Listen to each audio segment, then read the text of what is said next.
தஞ்சை மாவட்டம் ஆண்டிக்காடு பகுதியில் மழைநீர் சூழ்ந்துள்ளதால் ஒரு வாரத்திற்கு மேலாக மக்களின் இயல்பு வாழ்க்கை பாதிக்கப்பட்டுள்ளது. அதன் விவரங்களை வழங்குகிறார் செய்தியாளர் முத்துப்பழம்பதி. தஞ்சை மாவட்டத்தில் கடந்த ஒரு வார காலமாக தொடர்ந்து மழை பெய்து வரக்கூடிய நிலையில் கடலோர பகுதி கிராமங்களில் மீனவர்கள் வாழ்வாதாரம் பாதிக்கப்பட்டிருக்கு. மீனவர்கள் வாழ்வாதாரம் ஒருபுறம் இருக்க, தஞ்சை மாவட்டம் ஆண்டிக்காடு ஊராட்சிக்கு உட்பட்ட பகுதிகளில் மழைநீர் தேங்கி நிற்பதால் மக்கள் பெரும் அவதிக்குள்ளே இருக்காங்க. நம்ம நிற்கக்கூடிய இடம் ஆண்டிக்காடு ஊராட்சிக்கு உட்பட்ட காசியப்பா தெரு. இந்த தெருவில் தொடர்ந்து ஒரு 20க்கும் மேற்பட்ட வீடுகளுக்குள்ள தண்ணீர் சூழ்ந்து நிற்பதால் கடந்த ஒரு வார காலமாக அந்த வீட்டை விட்டு வெளியேற முடியாத அளவுக்கு தான் மக்கள் தவிப்பிற்குள்ளே இருக்காங்க. இப்போ கூட ஒரு பெரியவரோட வீடு தான் இது. இந்த வீட்டில் தான் ஒரு வாரமாக இவர் ஒரு மனைவி வசிக்கிறாங்க.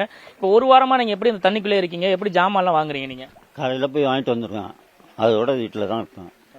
அடுத்த நாள் காலையில் தான் மறுபடியும் ஜாமான் வாங்குறதுக்கு வெளியில் போவேன். பாம்பு பூச்சி இல்லை உடம்பு முடியாமல் என்ன பண்ணுவீங்க? இதுக்குள்ளே தான் நின்றுக்கிட்டு நாங்கள் இது பண்ணிக்கிட்டு அவஸ்தைப்பட்டுக்கிட்டு இருக்கோம். இப்போ அந்த பெரியவரை பார்க்க பாவமாக இருக்குது. இது மாதிரி எத்தனை குடும்ப மக்கள் இங்கே பாதிக்கப்பட்டிருக்காங்க? என்ன மாதிரி பாதிப்புக்கு உள்ளாகிறீங்க? இது மொத்த குடும்பம் மட்டும் இல்லை, நிறைய குடும்பங்கள் பாதிக்கப்படுது. இப்போ இந்த பஞ்சாயத்தில் போய் சொன்னோம்னா அவங்கள சொல்கிறாங்க, அவங்கள போய் சொன்னோம்னா இவங்கள சொல்கிறாங்க.